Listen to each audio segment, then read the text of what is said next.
Welcome, everybody, to the Hockey Think Tank podcast, brought to you by a Hockey Think Tank, an online community from the Hockey Think Tank for all passionate players, parents, and coaches to go to get a little bit of education and a little bit of inspiration regarding the greatest game on the planet.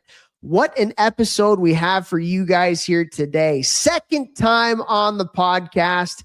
He is NHL Hockey Hall of Famer Chris Pronger, one of the best defensemen of our generation. This guy is the absolute man. The second time we've had him on. What an amazing conversation. Stanley Cup winner, Hockey Hall of Famer, and now he has a new book called Earned, where he talks about his journey, and we get into that on the podcast. But man, did we get into some good stuff. Vex, before we get to Chris, let's bring you on. You're the man that knows Chris Pronger extremely well, being there in St. Louis. What's going on today, my man? Not much, doggy.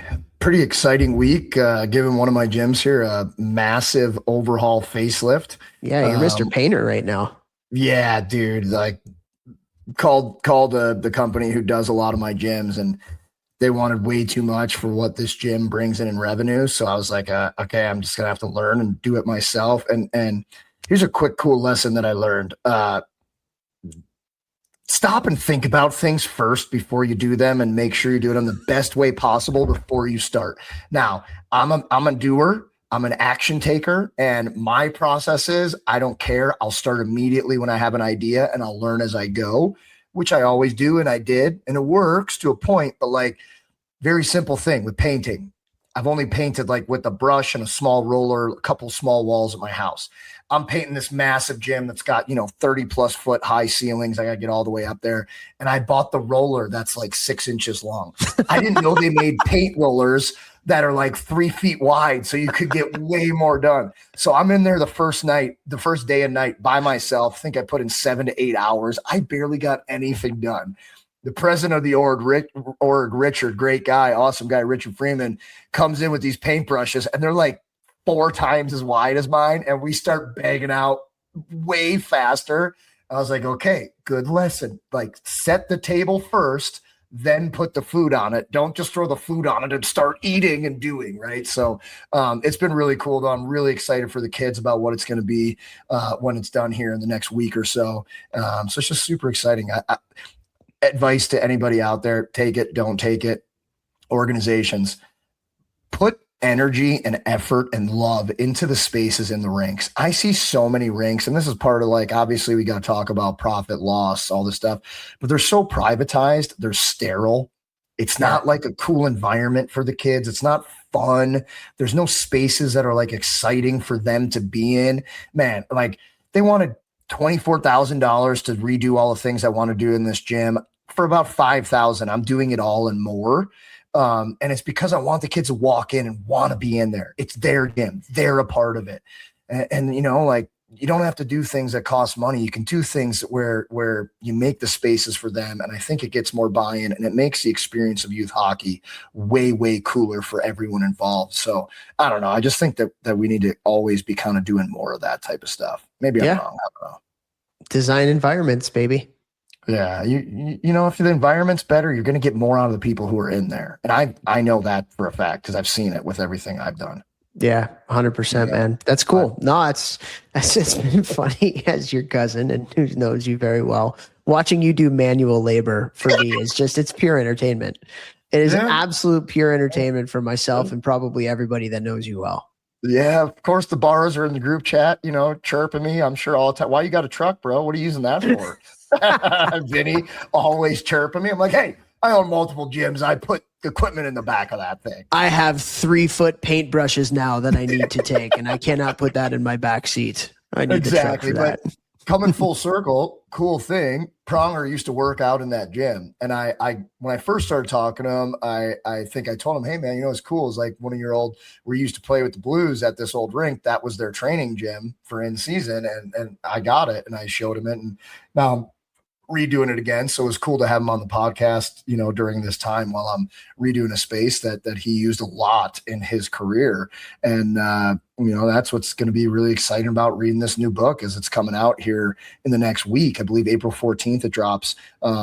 Check it out on Amazon. But we've had a lot of guests on this podcast. Like, what have we done? 400 something episodes. Yeah. So it's like Prongs has been on twice. This is the second time, and brings the heat, brings the laughs, brings the fun, brings the knowledge, brings the wisdom. Sometimes, you get massive big names on things like our show, and maybe they're, not super excited to be on. They're just doing it to check a box. Not Chris Pronger. And that's why he had the career he had. It's why he's the person he is. And it's why I'm going to read this book. And I think everybody should, because you're going to learn from it. Yeah, he's the man. Just, says it like it is, hilarious. Yeah. And that's those two things in and of itself make for a great podcast. So yeah, this was a lot of fun. We get into some life stuff. We get into some hockey stuff. We get really in deep on, if you're a D coach, we talk a lot about retrievals, I think, towards the end. So which was fun. And so, yeah, just an unbelievable guy, unbelievable episode. And I'm getting that book too. Hell yeah. I know 100%. He's doing tons of book signings and speeches for the book too. So if you're a company or something looking for, and he does unbelievable motivational speaking and speaking for culture to large businesses. So, if you're ever into that and you got a business that's large and stuff and you want us to connect you, you can always reach out to us and we could do that for you. 100%, man. All right. So let's get over to Chris. But before we do, we have some people to thank. First and foremost, want to thank our title sponsor, icehockeysystems.com, the best website out there for all your coaching education needs. But they are not just for coaches anymore. They have family accounts where they have incredible videos and other content for parents and players too. So they are running the whole gamut now. And I cannot say enough good things about Ice Hockey Systems. There are so many youth organizations that get this for all of their coaches. And now there's going to be a lot more that get it for not just their coaches, but their parents and players too. And again, cannot say enough good things. So go to icehockeysystems.com today. Check out the family accounts. Check out IHS Plus if you want a little bit more. Check out just regular IHS, so many good things there as far as thousands of drills, whiteboard explanations, going the ability to draw your drills up and send them out to your teams before practice. It's just the best, man. So go to icehockeysystems.com today. Bex? I'll give a massive thank you to Train Heroic. Guys, my online 2026 programs have dropped. So for the off season, there's a 20-week at-home 13 and under training program, and there's an in-gym 20-week for 14 and up players to go to a gym and do it. We've already sold hundreds of these. You can add a 20-week nutritionist, right? My personal GMT nutrition coach, as well as 4 shift by shift video breakdowns from Give More Advising professional video coach, Michael Hunterbrinker. Guys, this stuff is worth so much money. I'm almost giving it away for free. It's actually crazy. My whole goal with the online stuff is to help as many people as I possibly can. So if you don't have a good strength coach, if you don't have a trainer that you trust, that knows what they're doing to help your player the best of their abilities or help you to the best of your abilities, this is the absolute next best option, especially with the nutritionist and the video coaching add-on. If you want to do that, you only find that once you buy and you purchase the training, you will be then sent to the link that, okay, hey, if you want to add this, and you get one chance to add it, you can't ever add it again. Right. That's just how the website works. So Train Heroic makes all that possible. So a massive thank you to Train Heroic. Boom. Also want to thank Helios Hockey, the best hockey development product on the market. What is it? It is a sensor that you put into your shoulder pads that gives you real-time data, real-time feedback on your play. 2 things in particular that the kids absolutely love. One is a hustle score. So every time you move, that sensor lights up, gives you a hustle score on your movement, how fast you're going, and the hustle that you are bringing onto the ice. And also great development tool for your skating. It's got great skating dynamic metrics that can help you be a better skater. Bets, really good development tools as well. And so go to helioshockey.com today, and we have a coupon code that gets you 20% off It is Think Tank, one word, and that gets you 20% off your pro annual or your pro 24-month subscription. So go to helioshockey.com today. Also want to thank Crossbar. Crossbar is the end-to-end software solution to help you run your youth hockey organization efficiently. How so? Number one, very easy to use website, both on the front end and on the back end. It's got a 5-star communication app where you can communicate with your families. Really easy tools for financial reporting and management, rink reporting and management. Guys, it's like literally a one-stop shop for running a youth hockey organization. And we all know that so many youth organizations are volunteer-led. You do not have a lot of time. And so any time that you can get back in your day is a huge value add. And that is something that Crossbar does in spades. So go to crossbar.org and check that one out. And thank you to all of our amazing listeners. We love you guys so much. 7+ years into this, 400+ episodes. We get to bring on guests like Chris Pronger, who's in the Hockey Hall of Fame. And we do that because we want to provide a good message and create positive impact in the hockey world. And if you can, for us, if you do think that we are spreading the positivity, one thing you could do to help us to spread that message is to interact with our podcast on your podcast app. So anytime you shoot us a rating or shoot us a review, anytime you download us or you follow our show, it goes a long way into that algorithm and can put us in some more hockey people's ears. So if you could do that for us, that would be great. And now, guys, unbelievable conversation with the one and the only. Without further ado, here we go with Chris Pronger. What's up, Hockey Think Tankers? Welcome to another beautiful episode of the Hockey Think Tank. We got a second rounder here. We got a second round guest. He's been on before. He's a first rounder in hockey and life, but second time on the podcast. He's got a new book dropping April 14th called Earned. Unbelievable guy. He's got one of our highest downloaded episodes of all time. I ran into him a few nights ago out here in St. Louis. He's looking great, looking tight. We got Chris Pronger on the podcast. How you doing today, Prongs? I am awesome. Even though I was 4 minutes late, you're still awesome. I will throw myself technically under the bus. 5, but who's counting? You? Details matter, Bex. Details matter. Hey, Jeff, it's the little things that matter. Biggest name guest on the pod, and Jay, who was 4 minutes late. I will wear it. I'll step in front of the bus. Sorry, I'm a small business owner, looking to be a medium business owner, so I'm trying to grind and make it happen. Not accepted. Excuse, not accepted. You are the weakest link. Goodbye. Oh my God, it's been a few years since that show was on. Yeah. Well, thank you so much for coming on the pod with us here. We had such a great time with you the last time a few years back, and obviously you got some pretty cool things on the hopper right now. And one of the things I wanted to kind of start off with is you've had so many different experiences in the game. It seems like we've been following you on social media. You've been a part of some TV broadcasts. You obviously got a book out now. I'm sure you're talking to people in a different mindset now that you're retired and all that kind of stuff. I'm wondering, looking back, and you obviously had an amazing playing career, but I think Vex and I, we both talk a lot about we've learned so much from being out of the game and be able to talk to so many different people, about the game. So I'm wondering, what are some of the biggest things that you've learned in some of your conversations with some of these higher level hockey people that you've been in touch with, just about the game in general, about player development? Where do you see the game at right now? What are some things that you've learned through some of these conversations you're having? Yeah, I think, we're sponges, right? And we want to learn and evolve and grow and adapt to the ever-changing environment. And the ever-changing hockey mind, especially with these young kids now. And, you ask about where I think the NHL game's at. I like where it's at. There's obviously a few things that are not to be desired for maybe my personal preference, but from a skill, talent level, speed, physicality, all those things, I think we're getting there.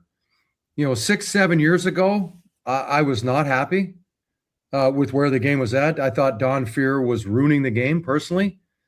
He was bringing the baseball mentality into our sport and, guys were more focused on longevity and focused on,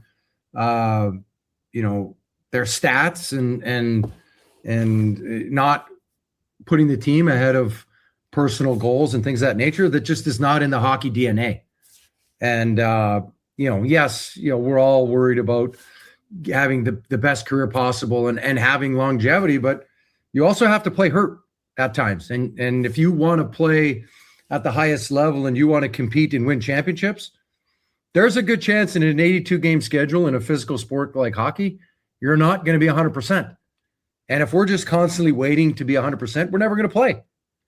And so I just felt, from the week off to not practicing to just all the things that were instituted during his tenure, I thought hockey really took a step back. The lack of physical play, the lack of emotion and passion during the games. And now, we will go back 4 years to Vegas winning and then Florida winning a couple years. And now going into this year, you can just see some of the vitriol and the meaningfulness of these games as we get closer to the playoffs and what it means to these players. They're leaving it all on the ice. They're showing that emotion, and they're playing with an edge that, frankly, wasn't there 6 or 7 years ago. And I love seeing it. I love seeing guys leave it all out there. And from a skill standpoint and a pace standpoint and how quickly things are happening out there, as it relates to, let's call it supplementary discipline or suspensions or mistakes that are made on the ice. It's a fast game and it's a reactionary game, and bad thing, there's going to be some bad things that happen, but they don't happen that often. And that's a testament to the players. The one thing that I think we really have to be keenly aware of is hockey sense. Hockey IQ and hockey sense, I think, has taken a step back, where we've got our stick handling coach, our shooting coach, our skating coach, our nutritionist, our trainer, our, we can go down a laundry list of coaches, but we don't really think about the most important one, and that's hockey sense. And when we look at players right now in the National Hockey League that have had long careers and illustrious careers, they're some of the smartest guys in the game, and they play the game the right way, and they can cerebrally think their way around and not have to rely on maybe their skating or something to that effect. They can rely on their smarts and knowing where the puck's going to go and knowing where the play's ultimately going to wind up. And those guys stick around for a long time. Absolutely, they do. I want to go to your first point there about just kind of the competitiveness. I don't know if you guys saw it on social media the other day, but Tyler Kennedy went off and he did one of those little car videos, and he's like, you guys got to go see it, but he's basically what you just said. He's like, what the problem is with the game today? There's no rats, there's no physical, and a little bit of what you were saying. And I think that the Tkachuk brothers being kind of the face of the league now, especially after the Frozen Face-Off last year, Four Nations Face-Off, and then the Olympics and Matthew winning the 2 cups, it's kind of bringing it back. I think that's a big part of bringing it back. When those kinds of guys that have that grit, that had that toughness and sandpaper to them are faces of the league. And that's not anything against other guys who've been faces of the league, because I think Crosby has that too. But do you think, and I'm sure that family from being in St. Louis and stuff like that, do you think that Tkachuk's being, a front and center kind of marketing of the league is going to help it in that kind of sense? Yeah, you hope. But I think when I'm talking about hockey sense and IQ and compete and nastiness, it's, are you willing to be the guy that drives the net to open up your teammate? Or do you always have to be the guy that has to score the goal? Being a good teammate and playing the game the right way. I think if there's one thing that Big Walt, Keith Tkachuk, taught the Tkachuk brothers, it's go to the net. It's be a good teammate. It's, you might not be the one that scores, but you're going to open up a lane. Your teammate's going to score, and therefore collectively you're going to score and you're going to win a lot of hockey games and get to the front of the net. And oh, by the way, you're going to the net, which is going to allow you to be in a great position for a second or third opportunity, which is going to be a little easier to score than out there by the tops of the circles. And so, I think those, as you're talking about the gritty part of the game and the rats and guys that go to the hard areas, they're the ones I think in today's game, as we talk about bringing physicality back and emotion and parts of the game back, those are the guys that are going to have a lot of success. And they're the ones now that things have changed and turned back to maybe not yesteryear, but a semblance of it. Those are the guys that get a lot of notoriety because not a lot of guys are willing to do that. Yeah. Seems like there's a lot of that kind of, it's a little bit cyclical. It's like a really physical team wins the cup and then everybody gets physical. Then Copycat league, man. Yeah. Skill team wins the cup. Everybody goes skill. And it's kind of like a wave right there. But I do think that the teams that have like some guys who are just all heart, absolutely all heart, playing around the net, not afraid to get dirty. I'm not saying like dirty as in like taking tons of suspensions or they have to be fighting all the time, but just like guys who play like the way that hockey was meant to be played, they're always going to help their teams be more successful, no matter what part of the wave of the skill or physical we're in. You know what I mean? Yeah. Yeah. And they're incredibly valuable and every team wants them. Yeah. That's why they get paid because it's not very many of them.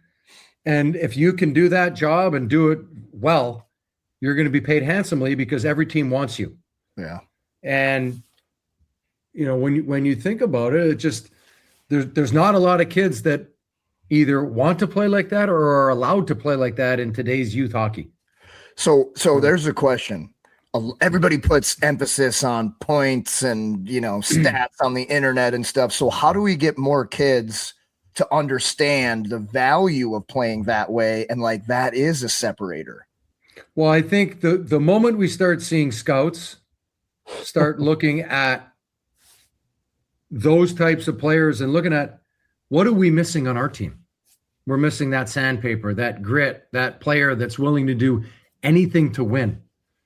And if that translates to their current team and they have success and they win championships, like I was just talking earlier about when I was in junior Peterborough, we played Sault Ste. Marie.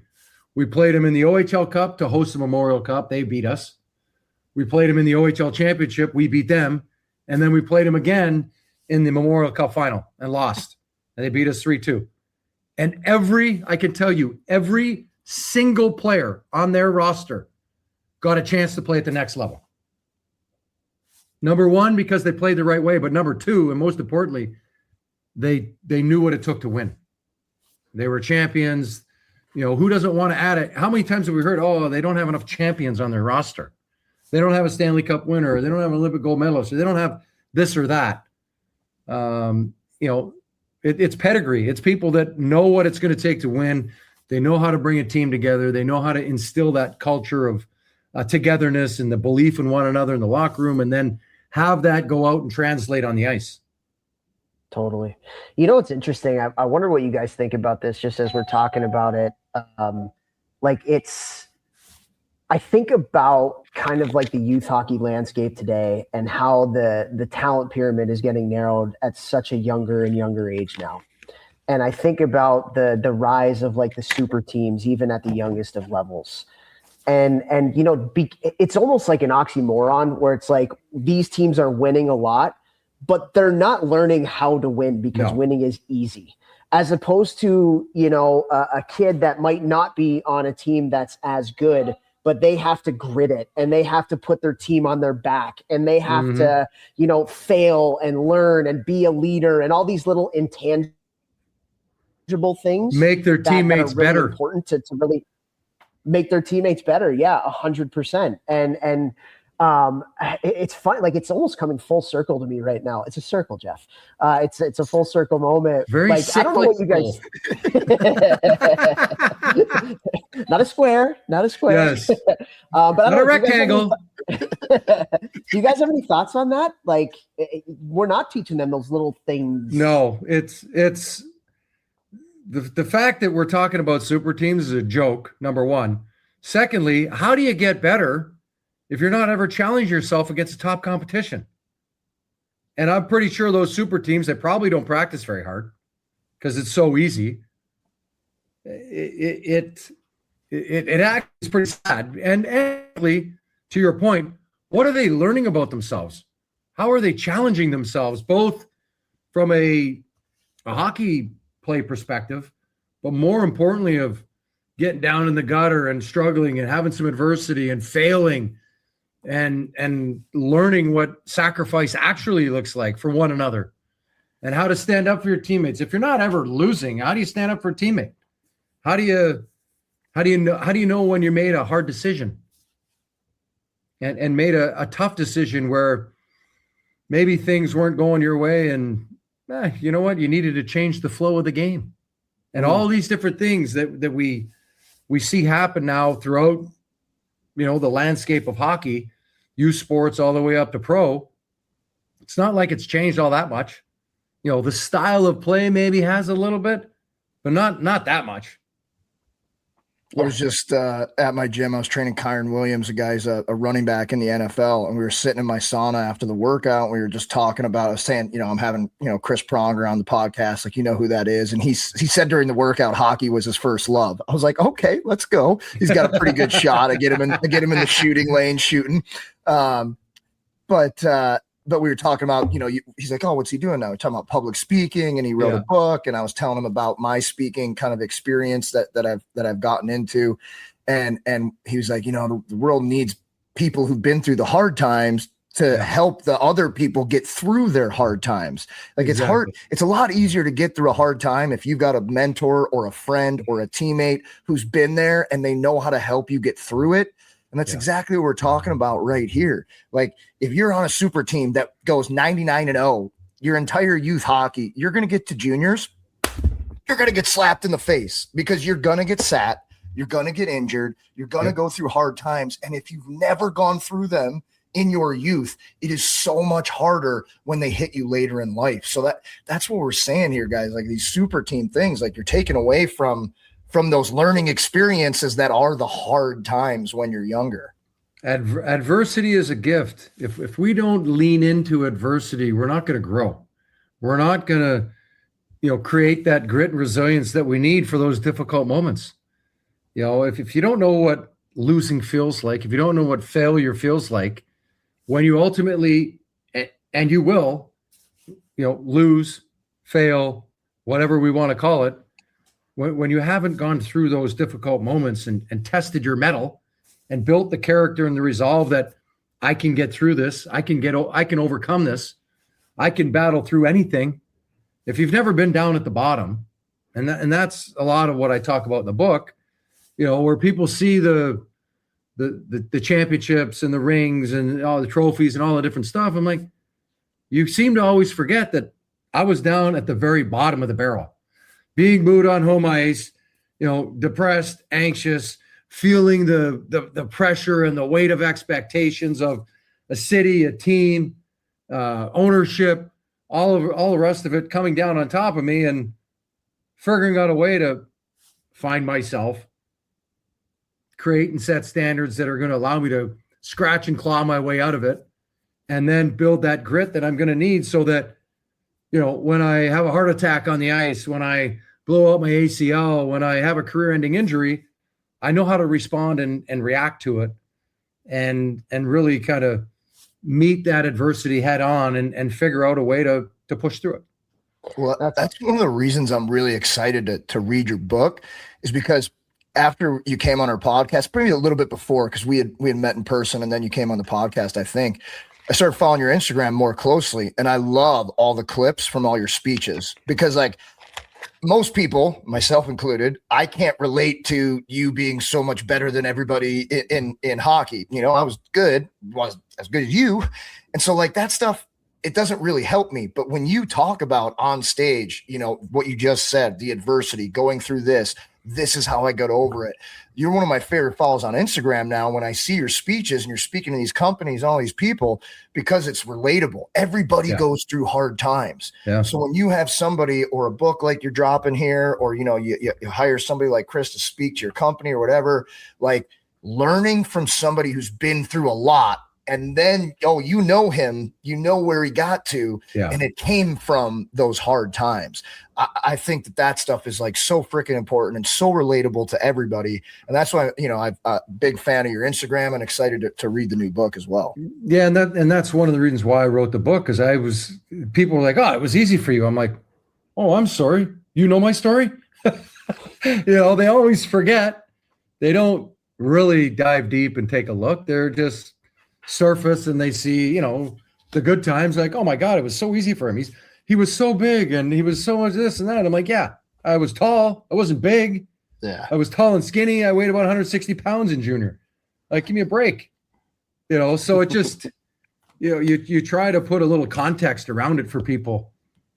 And it's hard for people to grasp in the beginning, but then once they either put themselves in your shoes, or the way you're explaining it, your shoes and theirs, and they get a sense of, oh, well, this is very similar to this situation I was in.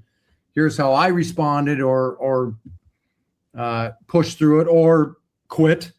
And well, maybe next time I need to, try something different, or maybe I can use this tool to kind of overcome that adversity, or overcome that duress that I'm facing.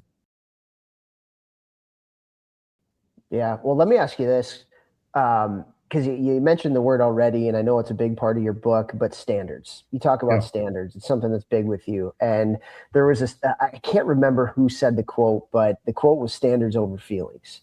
And that really hit home for me, because I am a feeler. Like I feel the good, I feel the bad. Like, and it's funny, I got an 8-year-old daughter who's exactly like me. And so I see that in her and I'm like, oh crap, is that what I look like?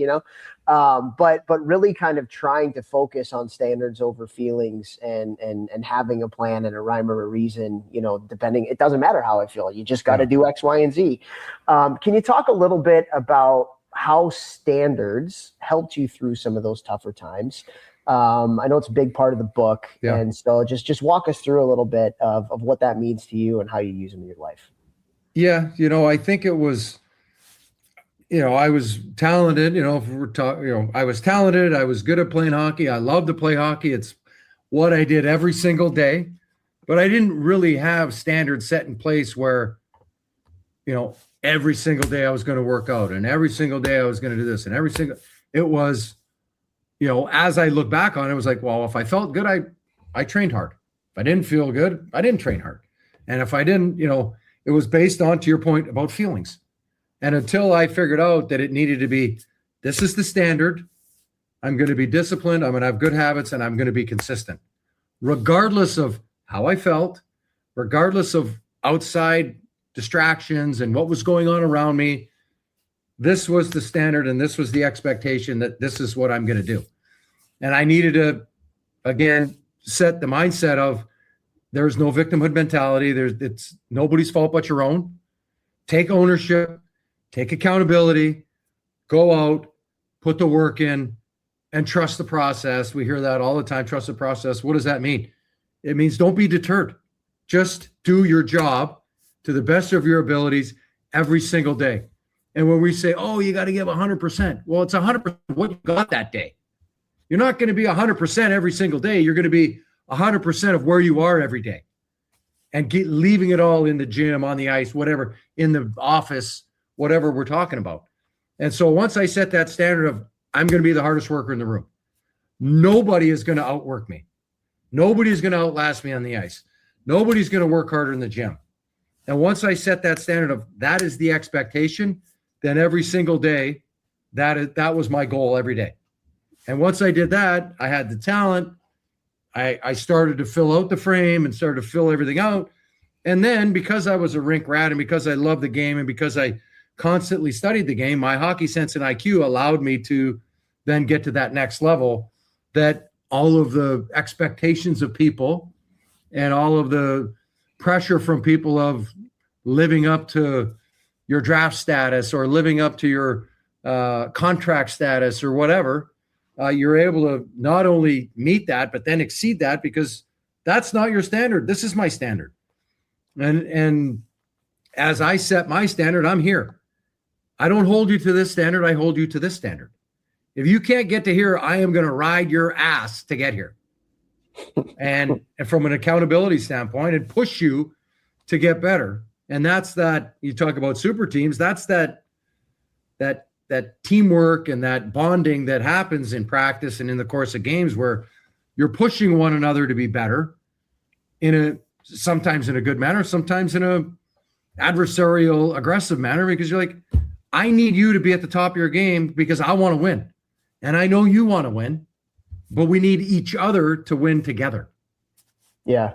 And I'll take it a step further too, because I'm obsessed with team building and culture and all these kinds of things. Like you were, for most of your career, one of the most talented players on your team, one of the best players on your team. And I'll talk to all the kids right now. If you are the most talented or one of the most talented players on your team, your standard is going to be the standard that is set for everybody else. You better be the hardest worker. You better be the standard. If you're the best player and you know you're the best player, you better be this guy, because everybody else is going to rise to you. 150%. And you know, the team takes that on, and you set the example, you set the standard. And every, you know, I've coached in college for a long time. Like every college team that I've been a part of, you know, and that's high level hockey. It's obviously not the NHL, but it's high level hockey. If your best players are your hardest workers and most bought in, you're going to have a good team. Like you are going to have a chance to win a championship. If your best players are not your hardest workers, or they're not bought into the team, you have no chance. Yeah. You literally have zero. You might be good in the regular season, you know, you might make a little bit, but you have literally zero chance of winning a championship if your best players are not your hardest workers. Have you seen that in your career? You're a very fractured group. Yep. When you're what it takes to win a championship and what it takes to get to that next level, the buy-in and the belief and the togetherness that a hockey team needs. If your best player is off over here and everybody's over here, good luck. See you later. You're done. You ain't winning jack shit. It's crazy to see it in the real world, you know, now too. Like, I guess I'm kind of in the real world. I work in gyms, but for this purposes, it is. Yeah, exactly. Post hockey world. But I see it the same. I have so many friends who own businesses ranging in tons of, you know, huge businesses, you know, $100 million, and then friends who are 10 million, friends who are 1 million, friends who are just starting out. And it's identical to hockey. Is their hardest worker a culture setter? You know, are they talking positively about the business, or when they're in their free time, are they chirping? Are there energy vampires in there? It's just like hockey. So clubhouse lawyers. Yeah, exactly. There you go. But parents, like, that's why this culture stuff is so important. But it's important for your child's hockey career now, but helping them to be a good teammate and have standards for themselves and help their teammates and be about the team and all these things, they will translate to the rest of their life, whether they play high school hockey, junior hockey, college hockey, pro hockey. They're going to be done and do something. Chris here. He made a lot of money playing hockey. He's still working. He's writing books. He's out there speaking. He's doing all these things. It's like your child, no matter how long they play hockey, they're going to enter the real world at some point. And we can use the game to teach all of these things, these life lessons that we're talking about. They will translate outside the locker room as well. Absolutely. And that, I think, is what people really need to grasp, is what we learn in youth sports translates to everything else. You know, we're kids and we're sponges, and we're just, everything is coming in and we're digesting everything, and unfortunately creating habits from that, and creating molding and shaping our decision-making tree and what our ideology is for life. And if it's easy and it's given to us and it's handed to us, and no pun intended, if it's earned, if it's not earned, then if you're a kid and you didn't earn it, you're going to think everything's going to be given to you. And we've all seen that. Hey, we've all seen the guys who maybe weren't the most skilled and they did everything they could. And then life after hockey and even their hockey career, they get as far as they possibly ever could. But then you see the guy who maybe even made it further, but he was lazy. He didn't maximize his potential. They're unhappy people. Like you see them when they're done with hockey or they're whatever, they're unhappy. Like you've got to build these things when you're young. I like what you said, the decision-making tree. You've got to grow that decision-making tree starting at a young age. And we can use sports to help kids do that because they love sports. They want to do it. So you can use metaphors and kind of, they want to be taught. Yeah. Kids are like dogs. They want to be taught. Yeah. Like Well, they not want to mine, be trained. I cleaned up his poop yesterday inside the house. So, well, that too. Well, you trained it that way. Yeah, he's a rescue. All right. Well, it's interesting. You talk about the decision-making tree, and I think about this from a coaching perspective, but I also think about it from even like a parenting perspective too. Like we give the kids the answers to the test way too much. How are you ever gonna get kids to get good at decision-making if you don't allow them to make decisions? And that's even going to get further because it's so easy to get the answers with AI coming up, right? Like it's like everything's going to be so much easier, and that ability to be a critical thinker and challenge and figure it out on your own. Like, man, I just feel like, and Vex, we've talked about it a lot as a small business owner, like you have to just figure shit out. That's half your job, is just figuring it out. And so I don't know what you guys think about that, but like, I see it in, with parents and kids today. I see it in coaching where we're making these kids be robots instead of decision makers. We need to allow kids to have the ability to think and not give them the answers to the test so much. And that's gonna be hard for them. Like they're gonna fail. They're gonna make the wrong decisions, but you know what? Then they're gonna learn from it, and you can help guide them through it. But like that decision making thing that you said there, Prongs, like it's so important, and I feel like we as adults are failing our kids in that right now. Yeah, to your point, we make it too easy. We give them, to your point, we give them the answers to tests. We don't want them to fail.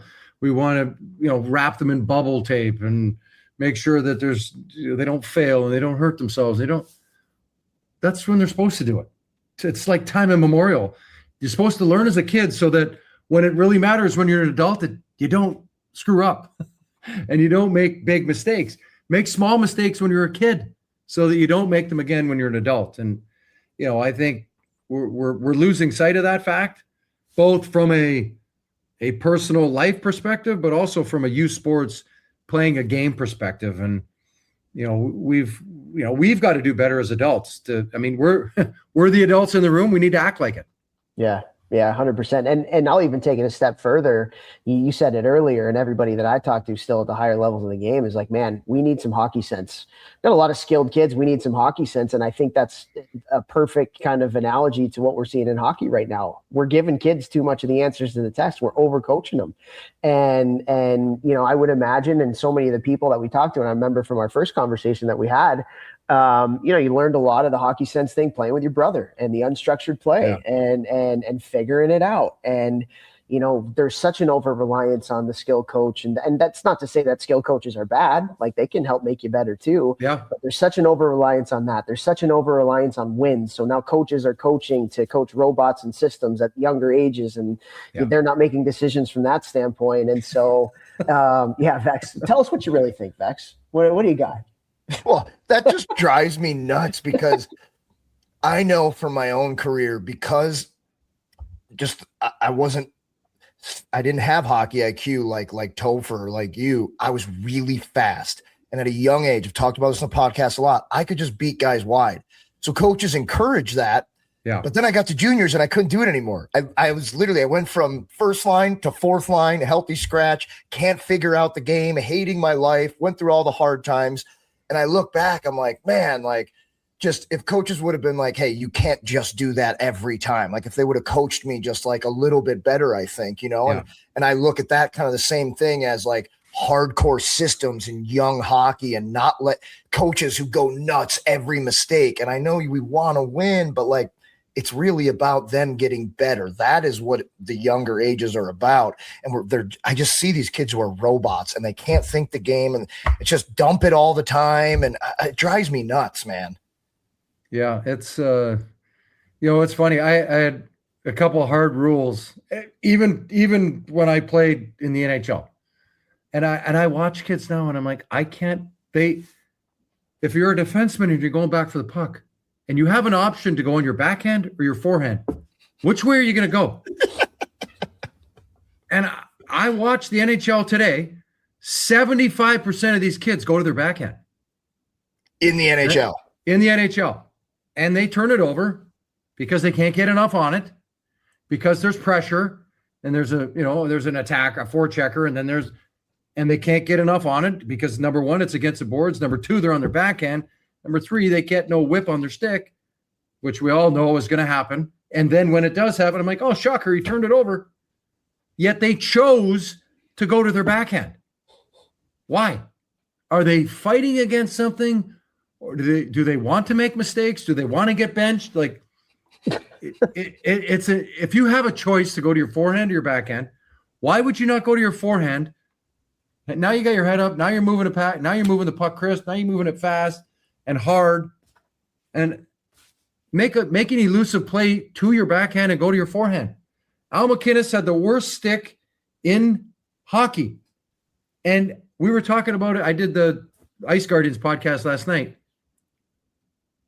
Every single time he would fake to his backhand and go to his forehand, and guys bid on it every time for 15 years straight. And then for the next 5 years I played with him, they bid on it every time because he couldn't go to his backhand, but he went to his forehand.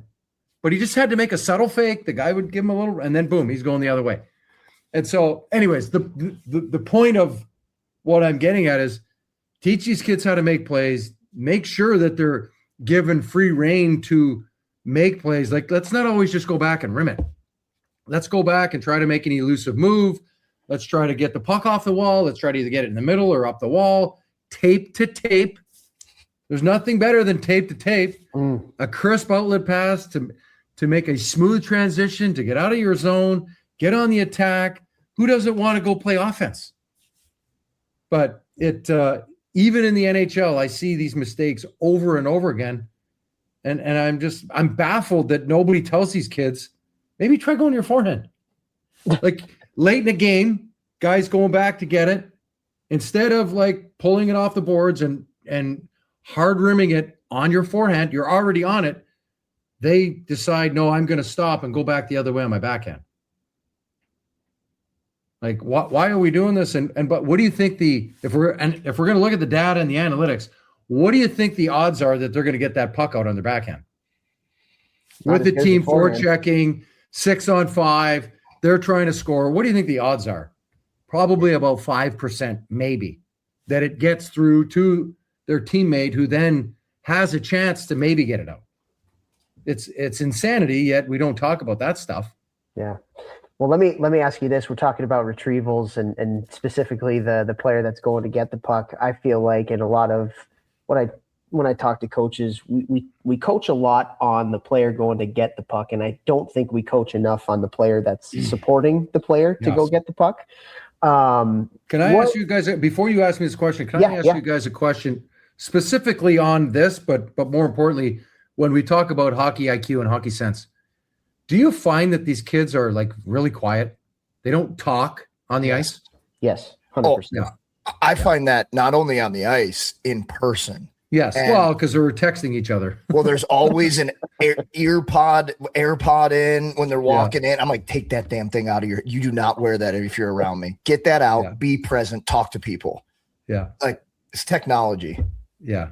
Go ahead. Sorry, Topher. No, that's okay. Yeah, I would just say yes to that for sure, easily. Yeah. But if you're a coach or you're mentoring coaches on how to coach whether it's a defenseman that's the partner going back to support their partner, or maybe you're the first forward back, how would you help coach? What are some things that are important as the support player coming back on a retrieval?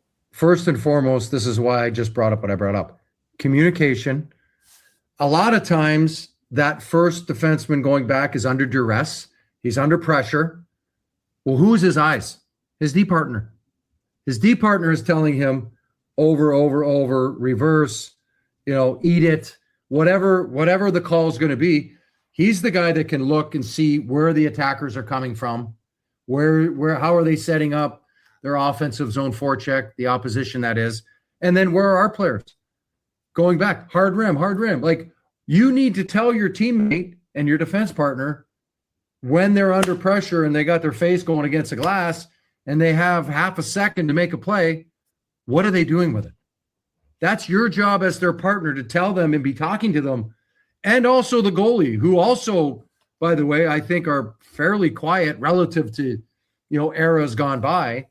I would say that's probably the biggest change that I've seen.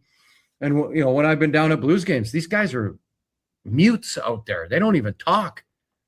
Like even at the NHL level, I don't hear a lot of talking. Some guys are, but not a lot. And normally you should hear it echoing throughout the crowd.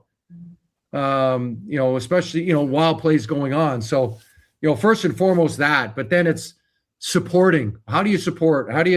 Are you going to be, interfering with the oncoming forechecker? Or are you going to be, doing that and then being there for the reverse or whatever? All of these things, like when we go through these options, whether it be in a pregame skate or a practice, you're trying to figure out the route of how to physically be there for the reverse. How's the puck coming off the boards? How do I need to turn and manipulate my edge work so that I'm able to turn around quickly, get my head up and oh, by the way, before I go and get that reverse, I'm now looking to see where my teammates are and the forecheckers. And you have to process all this stuff right away.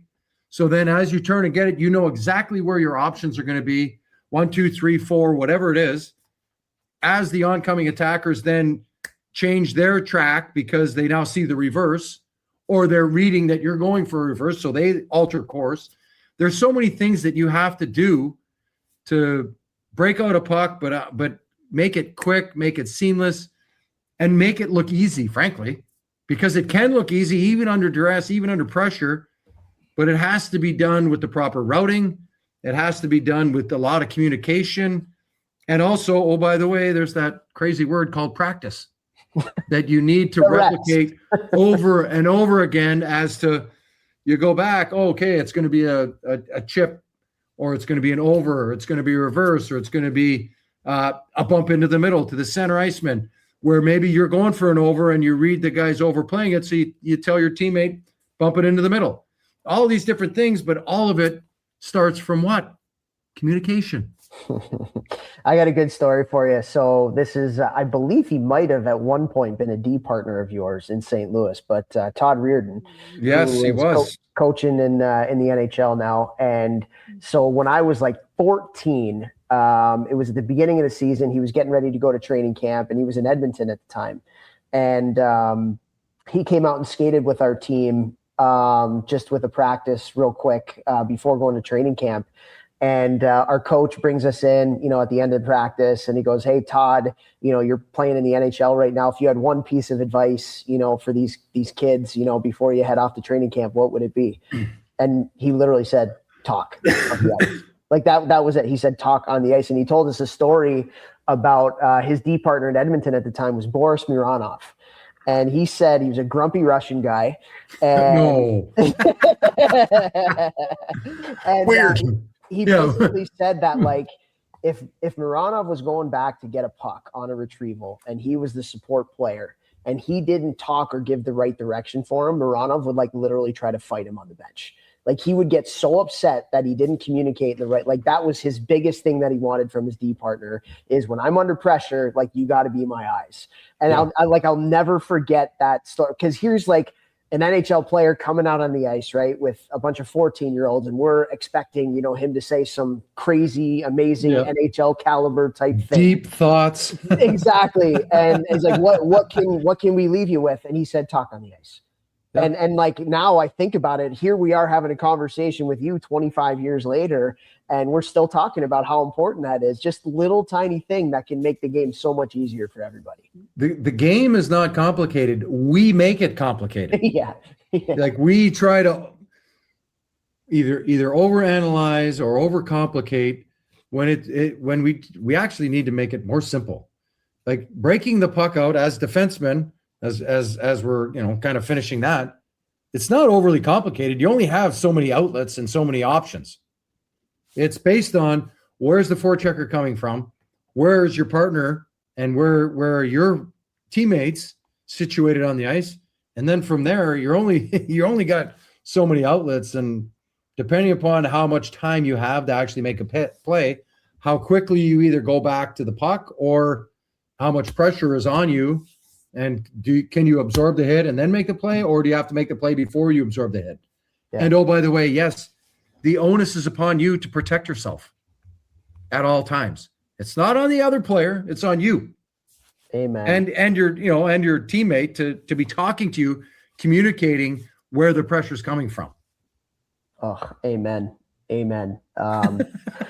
Oh man, it's so funny. On social media, I get into it with people because like, oh, that was a cheap hit. And I'm like, well, he had his head down. Like if he didn't have his head down and was at the person's elbow, then he wouldn't have gotten hit in the head. Like it's just like, oh, Topher. Well, you're talking to a guy who's 5'4" and got hit in the head a lot. So yeah, for regular hit, I was at. Well, you're talking to a guy 6'6" who accidentally bumped into guys a lot. You're looking at a male model who had 14 concussions. Oh God, shut up, Jeffrey. Well, Prongs, I want to ask you, like one of the things that Vex and I talk a lot about on our podcast. It's something we really, really believe in, and that's why I can't wait to read your book. And it's simply because of the name. It's earned. Yeah. I and we, Vex, I won't speak for you, but I will. Like, we feel like that is a word that is not as valued as it needs to be in today's day and age. Like, again, going back to it, the easy button, people want it easy, things like that. Are you referring to entitlement, perhaps? Maybe a little bit. I'm wondering, as my curtain comes shut over on you here, I would love to know how and why you named the book that way. Like, why did you choose that name to be the title of your book that you wrote about your life, about your journey? Yeah, I think the biggest thing that as I look back on all facets, all walks of life of my career, my life, everything has been earned. Whether it's, playing road hockey with all my buddies, you earned every inch in road hockey. You earned every punch in the face. You earned every scar along the way. And then I earned every opportunity to advance my career, through minor hockey, through high school, through junior B, through major junior, and then obviously into the NHL. And then I earned every extension, every paycheck, every opportunity to get more ice time, every opportunity to learn and play. And so as I looked at the different names that I possibly could have put on the book, earned always kept coming back of I had to earn every inch of my career, every inch of my life revolved around going out and just showing that you earned it and proving that you're worth it, you've earned it, and you took no shortcuts. And so as it, it just kept coming back, and then it was finally like, all right, well, this clearly needs to be the name of the book. What do you think, Vex? I love it, man. I mean, I think, Toph, one of the questions you always ask our guests in the 10 questions is like, what's one of the biggest compliments you can ever give anyone? You always ask that question. And I think when I hear somebody say, that guy earned it, I'm like, yeah. I don't even know it, but I'm like, yeah, he did. I like that he put in the work and he freaking earned it, and anytime any of my guys make a new team or something, because I work with them, so I know how hard they work. I'm like, hey, bro, remember, I say it to him. I say, you earned this. You put in the work. You did the extras. You cared about your sleep. You cared. No one can do anything for you. You earned this. So I think it's an unbelievable title. It's not only about the earning the championships and the rings. I earned the scars. I earned the ups and the downs. I earned you earned the perspective. Yeah, like your perspective. You can tell you've been through some stuff. A fair amount. A fair amount. And so, that part of it, the way you can showcase, the roller coaster ride of my career and my life, and just kind of really walk people through it in a way in which they can look at it and go, holy shit, yeah, he did earn it. And when they're done the book, they're like, wow, all right. It all makes sense now. and leaving motivated and ready to tackle go on their own challenges, ready to go be their own difference maker in their own life in whatever facet they're trying to improve, get better, build better culture, be better leaders, be better teammates, whatever the case may be. And so, when they're done the book, you're like, okay, you're challenged. You're going to take ownership of your life, of your career, of, what that next step looks like. You're going to set standards, and you're going to sit there and you're going to be like, okay, I'm going to take ownership of my life, and I'm going to hold myself accountable. And I am going to also set a standard so high that I'm going to raise and elevate everybody else's standard. Love and that. Be a leader in that right. Absolutely love that. And I think I want to get back to that in a second, but just with the earn stuff too, one of my favorite things about the word is that you earn stuff when the lights are off, right? Yeah. Like you earn stuff when like nobody's watching. And that's like, in fact, when you talked about like I'm in the gym with my guys, and I see what they do on a daily basis. And, Prongs, you talk about like I earned it when I was on, playing against players, on the ice. Earning the scars when I was young, against my older brother and all that kind of stuff. Like that, I think, is the coolest part about it, because nobody really knows. You talk about gaining perspective, like what you went through to earn the stuff that they just see the end product, right? They just see the trophy or the medal or whatever it may be. Man, it's just like that's the coolest part. We had a motto one year. When I was coaching at Cornell, it was nobody knows. Yeah. And that was it. Like nobody knows the 6 a.m. lifts that we did. Nobody knows all the team building stuff. Like nobody knows the scars that we went through as a team to help us build the camaraderie, the skills, whatever, to help us be a championship team. And it's that unsexy, just grit. And I know that's something you're big on in the book too. Like just you got to earn it. You have to earn it. And then, Yeah. Well, I think, the other thing that I utilized was doubters. There were plenty of moments where there were a lot of doubters, a lot of people off the bandwagon, talking smack about you, whatever. And every single one of them resided right here on this chip on my shoulder. And to your point about nobody knows, those early morning workouts or whatever, those doubters were sitting right here. And every time I rode the bike and every time I lifted weights and every time just one more, 5 more minutes, 10 more minutes, go harder, push yourself, so that these people that sat here that were doubters were going to pay a price later, because guess what? I'll show you. and too often when we talk about entitlement now with these younger kids, it's when they're challenged, it's I'll show you, I'll quit. Instead of, I'll show you. I'm going to be the best. I'll show you. I'm going to be great. Do you have any tips on that? Any quick tips? We got a lot of young players listening.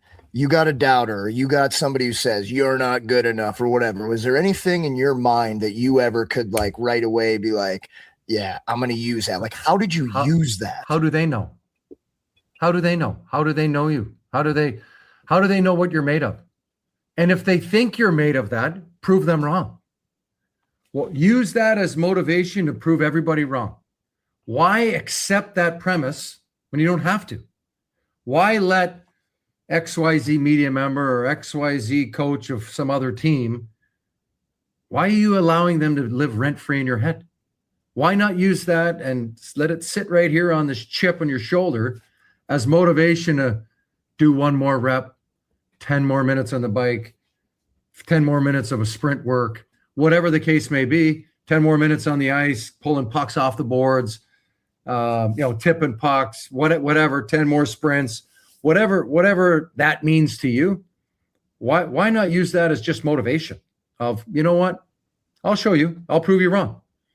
And it's not going to happen. And again, to my point, it doesn't happen overnight, but you have to keep using that fuel. And in those moments where you do want to quit, or those moments where you don't feel great, It needs to be right there, front and center and present of, oh yeah, I'll show you. Try me. I'll show you. I had that mentality too as a smaller player and getting a brunt of some of that stuff. I had that chip that you're talking about. I can name you every name of a coach who doubted me in my life. I got a memory like an elephant. I know every hater out there. Yeah. Let me ask you every this, one though. of them. Let me ask you this though, because I actually think that it was very, very helpful for me in my career to get to the places that I got to. But there was a certain point where I think it actually hindered me. And the reason why is I was focusing too much on what other people thought instead of my standards, which is the process, which is the internal and things like that. And so I wonder if, you can kind of thread the needle for us there as far as like, hey, like I used some of these other people's opinions of me, the people that doubted me, to really motivate me to want to prove them wrong. But also like you're very process driven as well. And the standards are important. So how can you kind of merge those two together? Put a bow on that? Yeah, but there you go. Thank you. I was saying you probably saw me struggling with how to end that, but yes. I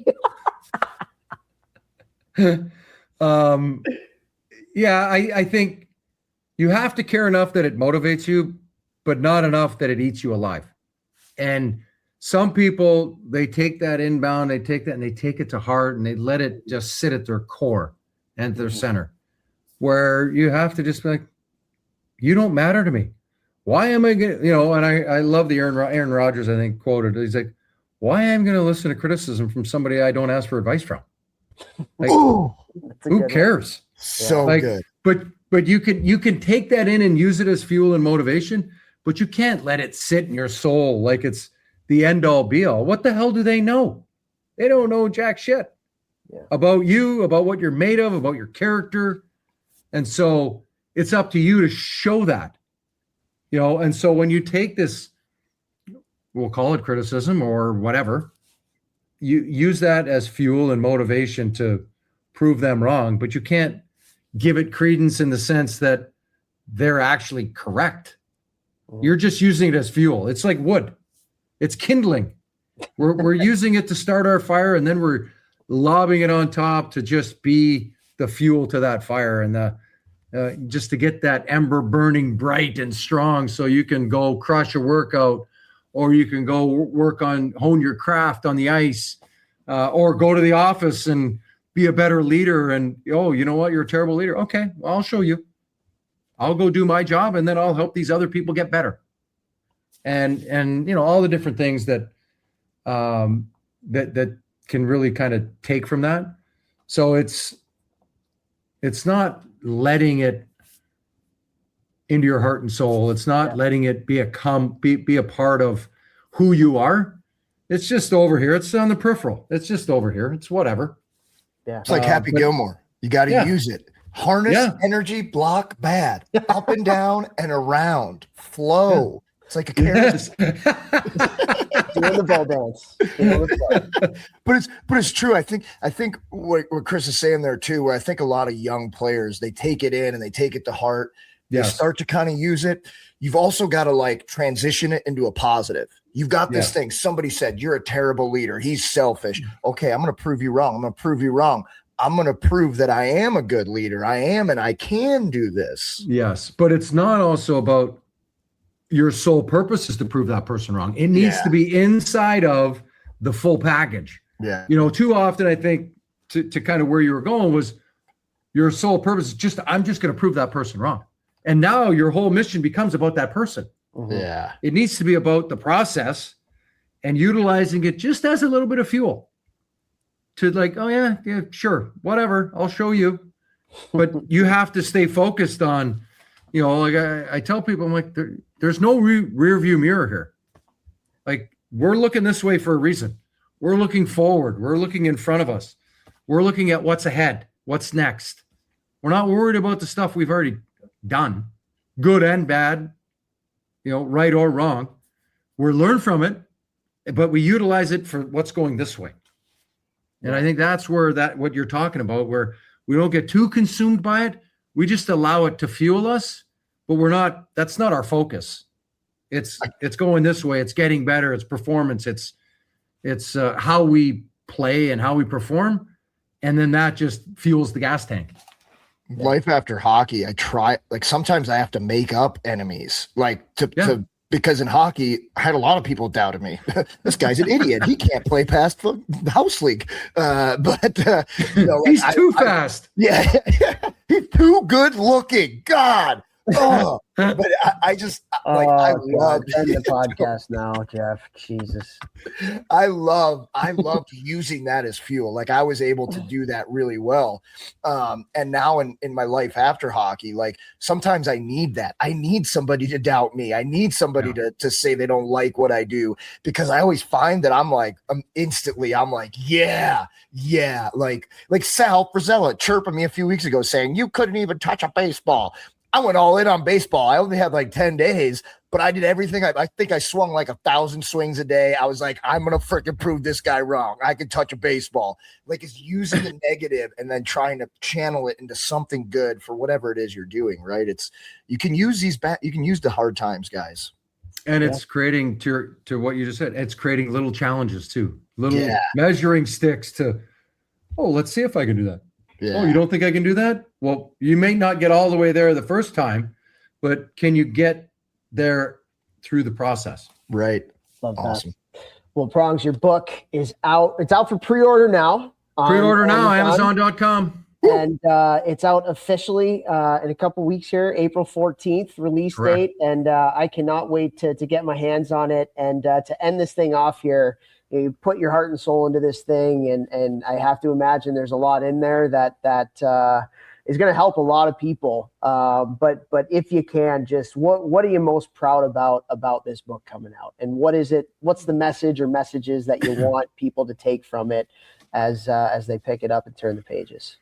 Yeah, I think for me, if one person reads the book and decides to make a difference in their lives and take that next step, then I've done my job. And really, it's just about challenging people, holding people accountable, forcing them to kind of look internally, and like, we all have these goals and aspirations, and are you doing enough? Are you really challenging yourself? Are you doing, you say you're committed. What are you willing to sacrifice to be great? How dedicated are you to be great? I watched Michael Phelps, 12 years, 365 days in a row for 12 years straight. He trained because he wanted to be the best. He wanted to be great. And so he's like, well, if I didn't feel good, I still gave it my all in the pool that day. And it was him against him.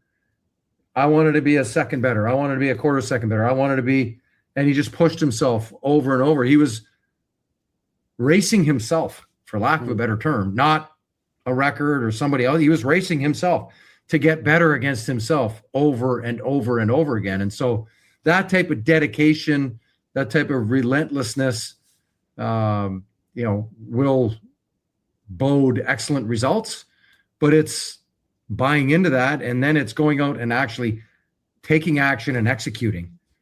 And a lot of times talk's cheap. As we know, talk is cheap. It's what your actions look like. And so, setting standards, taking ownership, and then being dedicated to, it might take 6 months. It might take a year. It might take 3 years. It might take 5 years. How good do you want to be? And it's all part of that long, grinding, winding process to get to where you want to be. Love that. Well, thanks again for your time here. Last thing. Yeah. Chris Pronger, chrispronger.com. There's an events page. So there'll be book signings and a couple things going on in the local St. Louis area over the week of the book launch. And then there'll be some other book signings that we're going to post about over the next month or two as we kind of lock things down. Love it. Well, if you ever make it up to Chicago, let me know. I'll make sure that place is flooded with hockey fans. Let's go. Again, thank you so much for your time. This was awesome. Great catching up. I know you see my beautiful male model co-host there down in St. Louis a little bit more. But we really appreciate your time, and can't wait to see this thing go to the moon. So appreciate it. Appreciate it. Thanks, guys.